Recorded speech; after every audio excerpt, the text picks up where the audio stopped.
Kelly. Nice to meet you. Likewise. I went down because I started reading a little about your book, and I got to tell you, I went down, like, I started watching all these different interviews because I was so intrigued. It's very interesting. I know why you've made it into a book. I can see why. Yeah. But it's called The 10. It is. And it was a 10-year journey, right? It was a 10-year journey, but it's named The 10 because that's what us Angelinos call Interstate 10. Yes. Which is the southernmost transcontinental, roadway. Yeah. And so it goes all the way from the Pacific in Los Angeles to the Atlantic in Jacksonville. Yeah. By the way, every American woman loves to follow Christy Brinkley. Yes.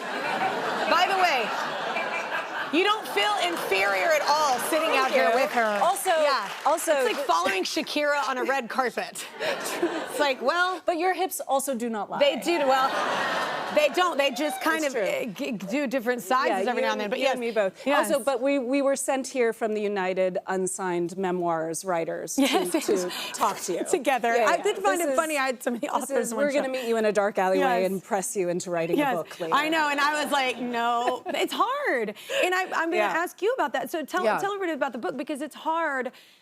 It is impossible to tell your story without involving others. You swerve into other people's lanes, for sure. I mean, I think, so the premise of the book is in 1996, my mom and I went on this road trip to visit where her family is from in Central Florida. Yeah. And essentially, 20 years after my mom died, I find these journals in which she describes witnessing her father committing a horrible crime. Crazy. And, the book is a successful book in that it exists, but it is also a failed magazine story and a failed podcast. I feel like as an artist, you understand that things go through iterations. Absolutely. So it took 10 years for it to go from failed iterations into a successful iteration. Because that's not what it was supposed to be the whole time. Yeah, but it was like, how often listen, you do not need to have a crazy mom and a famous dad to get curious about who you are and where you come from. There's a whole site, it helps. Ancestry.com. Yeah. It helps. There's a whole site, but once I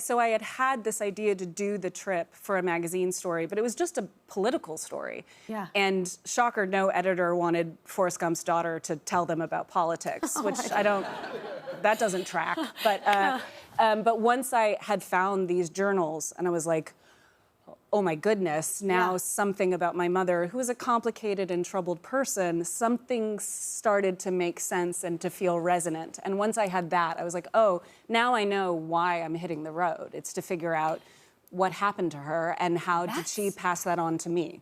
Yeah, and it was across the whole country. Yeah, so the whole trip took around 7 months. And I was talking to, gator wranglers and Cajun two-steppers and people working with the Navajo Nation on green technology. So it became this kind of idea of, so there's my story, right? But then there's also the story about how the stories we tell about where we're from kind of become the stories we tell about who we are. And I found that, as a reporter, you can't go in, and as an interviewer, I'm sure, you can't start with, so what's your relationship with your mother like? People will have a blog. You need an icebreaker. Yeah. And I found that if you ask people about their hometowns, it takes you right to their soft, gooey center. Yeah. Because you can hear, are they speaking with ambivalence?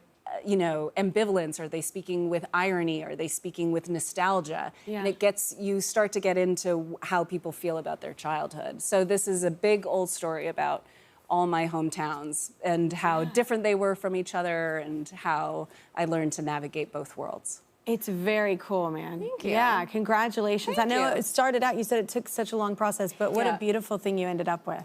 All right, well, The 10, A Memoir of Family, and The Open Road is available wherever you get your books. And everyone in my audience is going home with a copy. You all get one.